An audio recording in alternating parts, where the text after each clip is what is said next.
this is the beginning of our Datey Mustard Dressing. You can see I have some beautiful medjool dates. We always get them whole, and then we always like to make sure that the pit comes out. If you use pitted dates, those are not guaranteed, and we've learned that the hard way. So we always like to make sure there's one pit per date. So I have some dates here, and all I'm going to do is going to add some water to this, and we're essentially just going to make some date water. Or date tea, if you want to call it that. So this is the first part for the Datey Mustard Dressing. I'm going to show you the parsnip part in just a sec here. So we just get some water in there, simmer them for about 10 minutes. We strain that liquid out, and then we refill the pot again because there's still plenty of sugar in the dates. So we do basically like a second brew, and then we put it all together. All right, so this is the parsnip part of this. So I got some parsnips here, which all I'm doing is peeling, and then I just trim the ends like so, and then I go ahead and throw them in the cooking vessel. In this case, a baking pan. And now what I'm going to do is I'm just going to throw some shallots over the top, as you can see here. I'm going to put in a little bit of vegetable broth.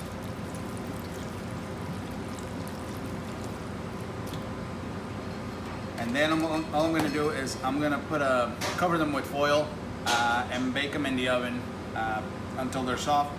It takes about 30 to 40 minutes depending on how much you have in there and the thickness of them. Okay, so now I cover them up.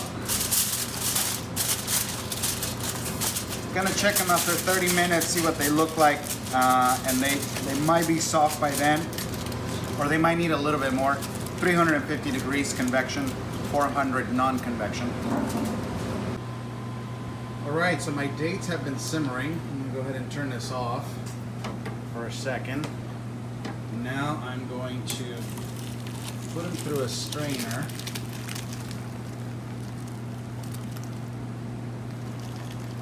I'm going to use a spoon to push all the liquid through.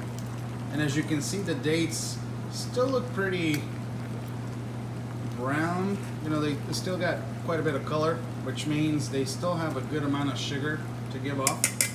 So as I mentioned, we do a second brew off of here. Okay, so our second brew is done here. Now I'm going to go ahead and strain that. You can see it's got quite a bit of color because again, the dates have plenty of flavor still to give. So I'm going to strain this. And then once it's all strained, all the liquid, that's what we're going to use to make our dressing. Okay, we're going to finish our Datey Mustard Dressing now. You can see the parsnips have come out of the oven, and they have this somewhat little bit of roasted look to them. You can see that the edges there burnt just a little bit. There is still a little bit of liquid here, so it's not completely dry. You can let them go a little bit longer if you want, so they're really nice and roasted. I prefer to have them just at the edge, so where I know they're nice and soft. Okay, so in order to assemble this now, I'm going to get some of my roasted parsnips in here. And this, by the way, is a good dish all in itself. All you would need is maybe a little bit of chopped fresh thyme in there, and that would be enough. Okay. And then to this, we're going to add some of our date water. Just enough to come to about the same level where the parsnips are. And then, of course, we're going to get our mustard in there so that we get that nice flavor in there. So this is a stone ground, no salt added mustard. We do add a little bit of yellow mustard to it, mainly for color.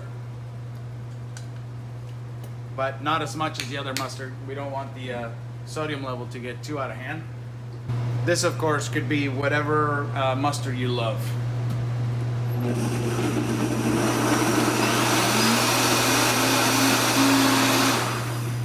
Okay. And so now, I'll show you what this guy looks like. It's got a nice pour to it, nice and thick, just like a dressing should be. Okay, so I know that's the right consistency. And then after that, I go ahead and taste just a little bit. From there, I just want a nice balance between the sweetness of the dates and enough mustard flavor, which it could actually use even a little bit more.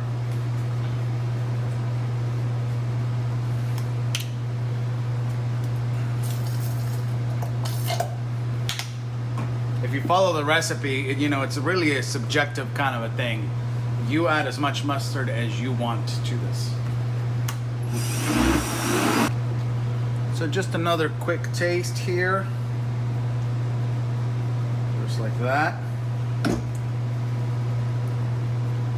And now what happened is the first thing I taste now, which is what I want, is the nice mustard there.